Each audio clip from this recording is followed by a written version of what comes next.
In this video, we'll demonstrate the steps required to set up and configure Schema as a service. This is a new feature included in Enterprise Manager 12c, Database as a Service. Schema as a Service allows users to consolidate multiple applications in a pool of shared databases. Each application user gets access to their own database service and one or more database schemas. Typically, there are three challenges with consolidating multiple applications in a database. These are data isolation, resource isolation, and security. Enterprise Manager provides a framework to address all these concerns. Using quotas, retirement policies, and chargeback plans, administrators can enforce governance of how resources are being used. The CPU usage can be controlled via Database Resource Manager, while for additional security, the use of Data Vault can be enabled. Customers using this framework can not only save on resources via this ultimate scheme of consolidation, but they also minimize their administrative overhead and need for compliance. Additional improvement in efficiency can be achieved due to automated provisioning and deprovisioning of resources. Now let's dive into the product. We are now looking at the Enterprise Manager console. All actions in this video are performed by a single user called dbcloud_admin.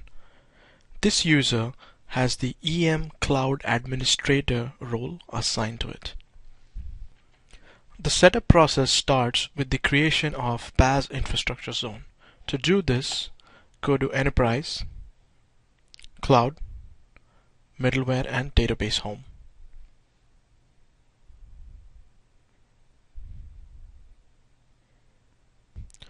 A PaaS infrastructure zone, or zone for short, is used to organize cloud resources either by geography, that is East Coast or West Coast, or by function, that is sales, product management, development, or by life cycle of the application, which is development stage and production. Click on the number against the PaaS infrastructure zones label. This will display a list of all the zones in the system. Let's look at a zone.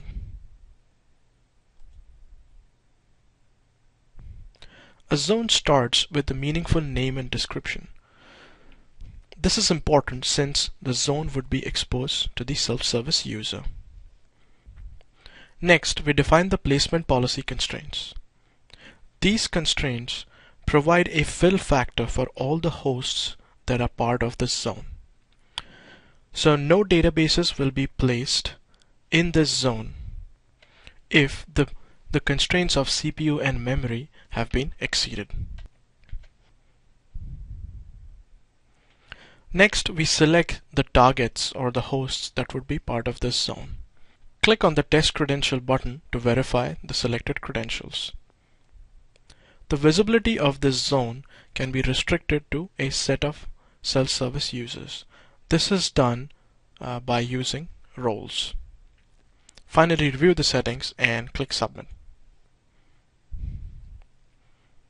For the remaining steps, we go to Setup, Cloud, Database. This page lists all the steps that are required to complete our Schema as a Service setup. First up, we start by creating database pools. Database pools are a collection of databases that would be used to host our Schema as a Service offering. To create a new database pool, go to Create and choose the option for Schema. So let's look at a pool.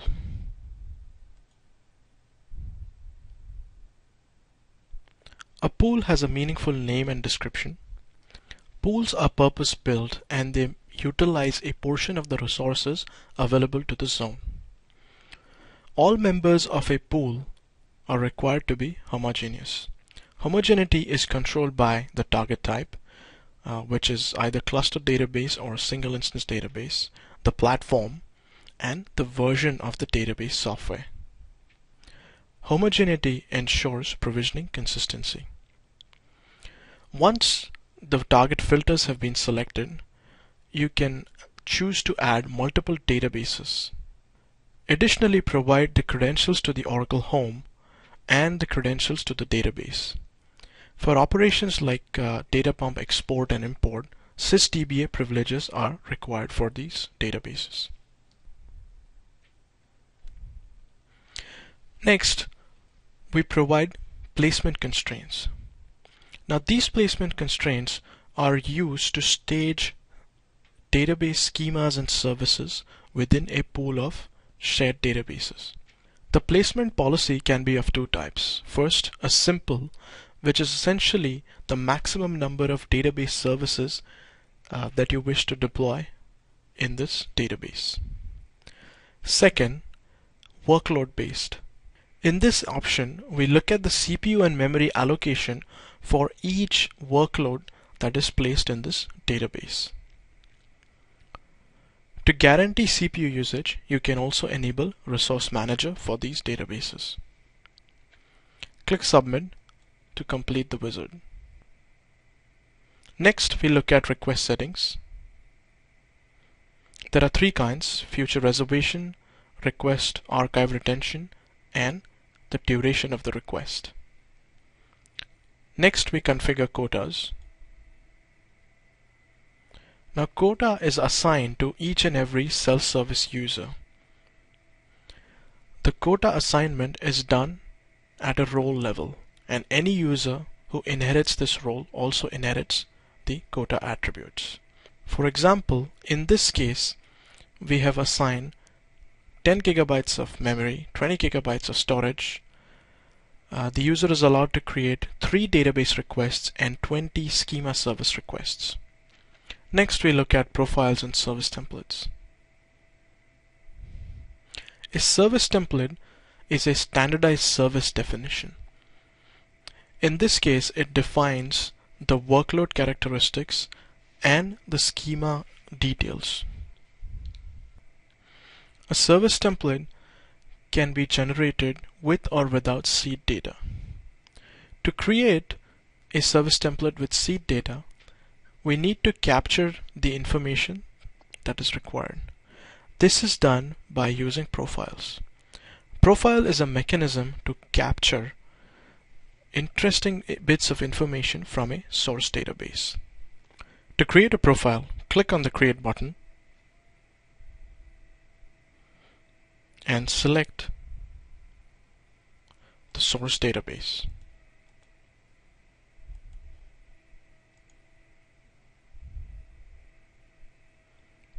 There are two options. One is to export the schema with data content, or second, to export just the definition and not the data. Disable the option to export Oracle Home. Next, we provide the credentials required to connect to this database. We need the credentials for the Oracle Home and sysdba credentials to the database.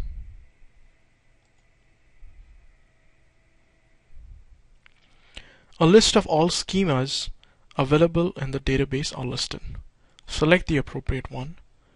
Select the degree of parallelism for the data pump export job.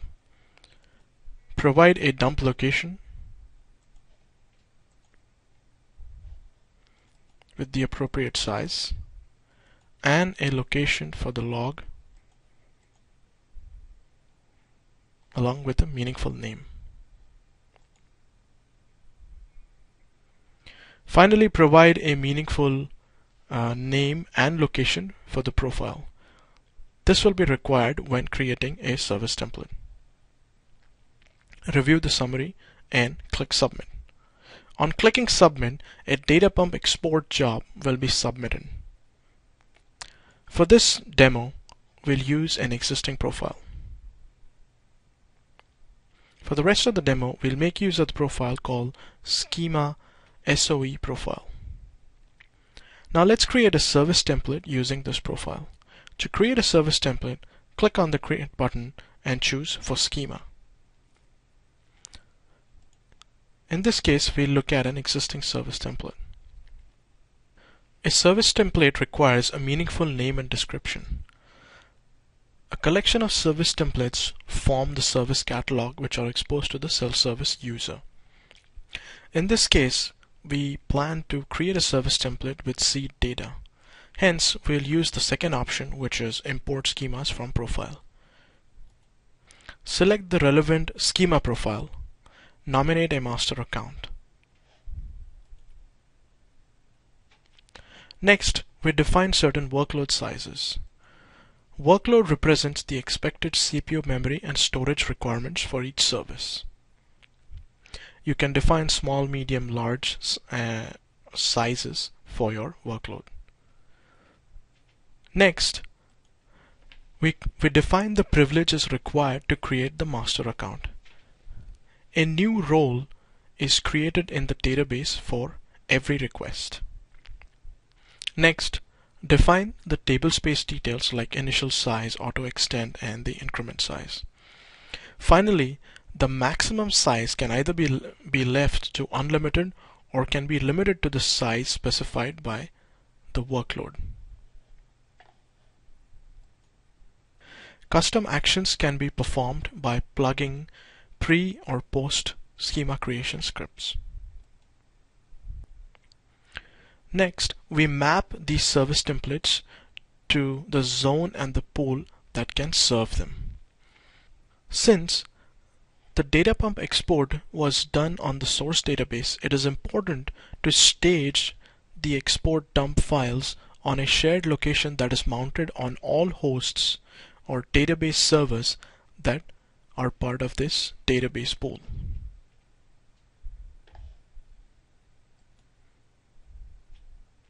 Finally, the visibility of this service template can be limited to a certain class of users. This is done via the use of roles. Review the summary and click Submit.